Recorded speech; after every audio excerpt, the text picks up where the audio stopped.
culpa. Então, estes homens disseram: nunca acharemos ocasião alguma contra este Daniel, se não procurarmos contra ele na lei do seu Deus.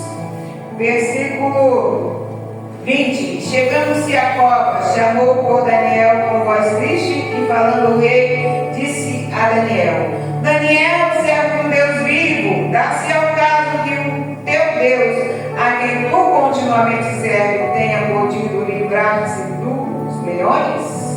E o versículo 27 diz assim: ele livra, salva, opera sinais e maravilhas no céu e na terra. Ele livrou Daniel do poder dos leões. A igreja pode se sentar em nome de Jesus.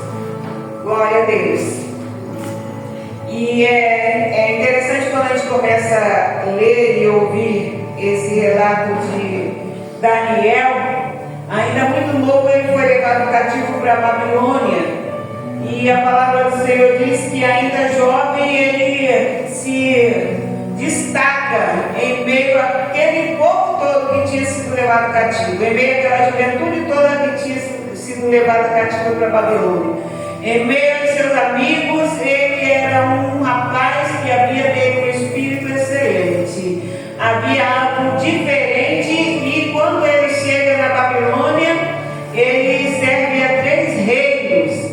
E aqueles reis a qual ele serviu durante toda a sua juventude, a sua vida adulta, e os reis observavam que Daniel era diferente daquelas outras pessoas. Tanto que eles queriam servir uma comida sacrificada a ídolos. Assim que Daniel chega na Babilônia, ele diz para o rei Nabucodonosor que não haveria de comer aquela comida, porque ele sabia que era sacrificada a ídolos e ali ele se contaminaria, porque ele conhecia o Deus de Israel, servia o Deus de Israel. E ele disse: não comeremos dessa comida, e nós beberemos leite, tomaremos água e comeremos legumes.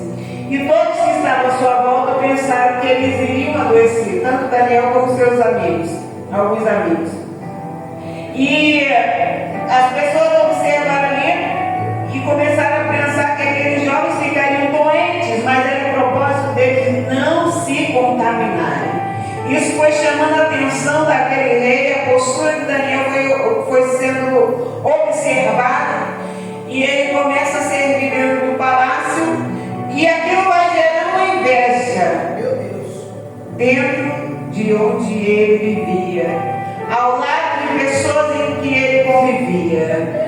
Aquilo começou a tornar-se tão irritante para aquelas pessoas que estavam ao lado dele. Começaram a invejá-lo, começaram a questioná-lo, começaram a perseguir a Daniel por conta da postura dele de buscar a Deus, ao Deus de Israel. E a palavra do Senhor diz que Daniel tinha um hábito muito de orar, uma sequência, consequente. Ele fazia aquela oração todos os dias. Ele orava 3 vezes ao dia. Ele orava de manhã, à tarde, à noite. Então ele abria a janela do seu quarto, mesmo não estando na casa de Deus, ele estando num país idólatra e pagão, que era a Babilônia.